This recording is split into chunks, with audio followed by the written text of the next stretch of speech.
Hey y'all, welcome back to Twin Oaks Family Farm in rural Southeast Ohio, USA. Thanks for joining me. I'm Melissa, and I appreciate you joining me at our little home place through our YouTube channel, Twin Oaks Farm Poultry.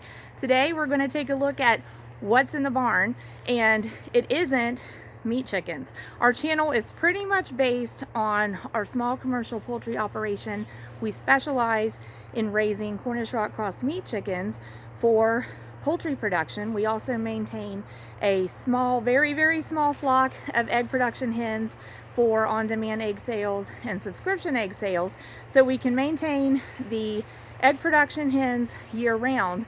But the meat bird production operation, we sort of limit to some of the milder times of the year temperature-wise. We still have them on farm and in production in times of the year when there's a lot of temperature fluctuation, you know, from daytime to nighttime, and we still have to use supplemental heat sources to help make the best possible ambient temperature in their environment where we're raising them. We don't have a totally climate controlled building for them, so it's necessary to provide some kind of supplemental heat when you brood chickens, and especially with these meat production chickens, it's critical to keep them warm enough when they're hatchlings and throughout all of their production time, really, because we can have them raised from start to finish and ready for processing in about 5 or 6 weeks. So every week, every day is really critical for us to provide quality of life and a good ambient environment that supports their growth and their well-being. So a big component of that is temperature. So we're between production years. We finished our 2023 poultry production. We probably won't start 2024 poultry production until close to April, and even then, you know, it's still going to be a real touch and go situation from day to day, keeping ambient temperature warm enough for them all the time. Those birds, when they're first hatched and we move them in, they need to be about 95 degrees Fahrenheit ambient temperature around them all the time, around the clock. And then that temperature range for ambient temperature that they need just drops about 5 degrees Fahrenheit each week until we get to the end of production with them. But since the end of production is in 5 to 6 weeks for us on our production cycles, we never really get below like 70 degrees Fahrenheit as far as their comfort zone. So it's always a big component of our flock management to keep those temperatures right. But there's no birds here now, no meat birds anyway, but we are going to take a walk to the meat bird production barn. Going to take you with me. I haven't recorded or uploaded a video what feels like in a while. It's probably only been about a week, but I feel rusty on all of it, so thanks for bearing with me. And if y'all are watching, and would put in the comments where you're watching from, and if you have poultry, do you have egg chickens, do you have meat chickens, do you have them just kind of like, you know, for pets or just for the enjoyment of having chickens? Let us know where you're from, and if you have birds, and what breeds of chickens you like the best. So we love to read your comments and your feedback, and we appreciate you joining us. We appreciate your time and effort supporting our channel. Please subscribe if you haven't. We're still trying to grow to 1,000 subscribers, and please like the video and comment if you're willing to interact with it. So let's go ahead and start on that walk to the barn, and we'll tell you a couple projects we have going on and what we're trying to work toward with them, and take a look at what's in the barn. So thanks for joining me. So as we start our walk here, and actually we're going to be talking some about our trucks. Not that I'm an expert on trucks, but whoops, sorry about losing the focus there. But our family just loves trucks, and we use trucks, utilize them a lot for the farm work. But that's my oldest son's truck here, and we call her the Gray Pearl. And so that's a first gen Dodge. They call it a first gen Dodge, and it has a 12 valve Cummins in it. So we do have some pieces in the yard here. We got to get to cleaning this up. Back on Pearl, she's a daily driver and gets used regularly on a daily basis, so we like that truck. The pieces here need to be cleaned up.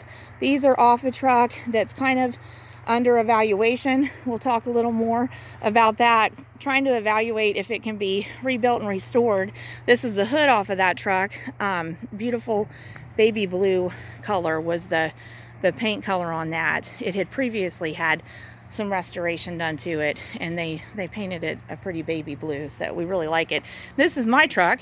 This is my daily driver, was my daily driver up until about the beginning of September 2023. I don't, did I already say this is December 21st 2023? We're recording on first day of winter, but really like this 03 Chevy, and we're struggling with it right now.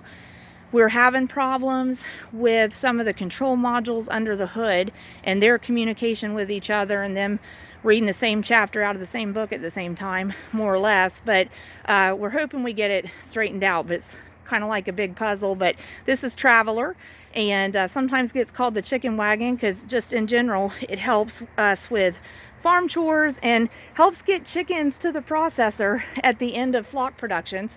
And we're going to head into the barn here and take a look at what's in there.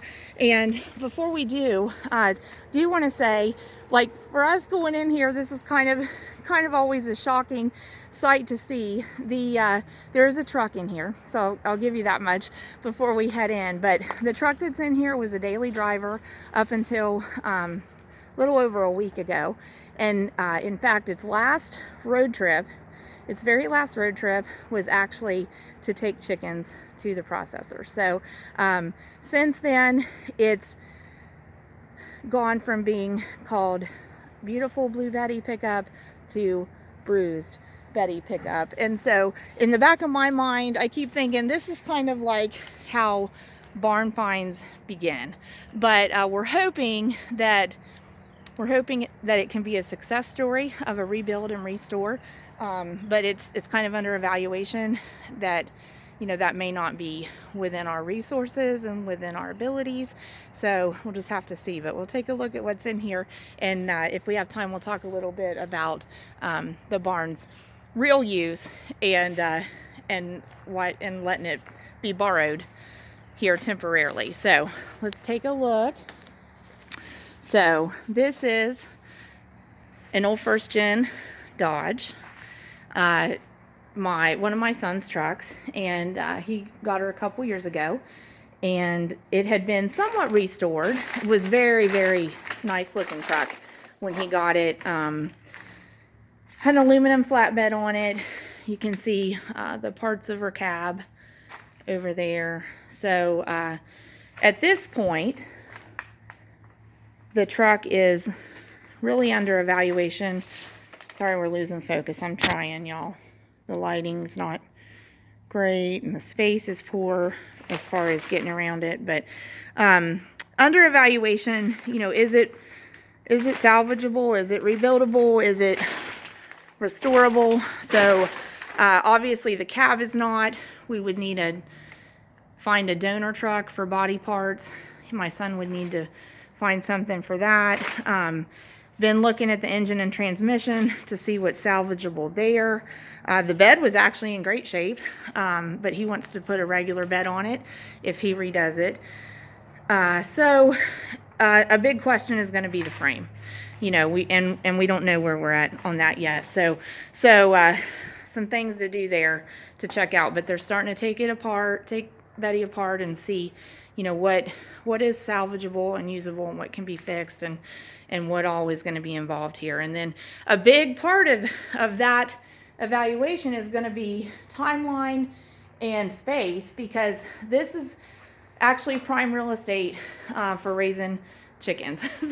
So when it's time to start meat bird production again, we're going to want this barn. As you can see, we've got like our crates here. That's what the chickens get hauled to the processor in. We've got some of our supplies there. We've got our heat lamps, and that's what those, if y'all can see the chain hanging down and the electrical hanging down, that's actually what that's set up for, is to put our heat lamps into. So we're just going to have to see where this project ends up, but we're just talking about it now in hopes that if they decide to rebuild and restore Betty, they're going to let us follow along. So thanks for joining us. God bless y'all. Please join us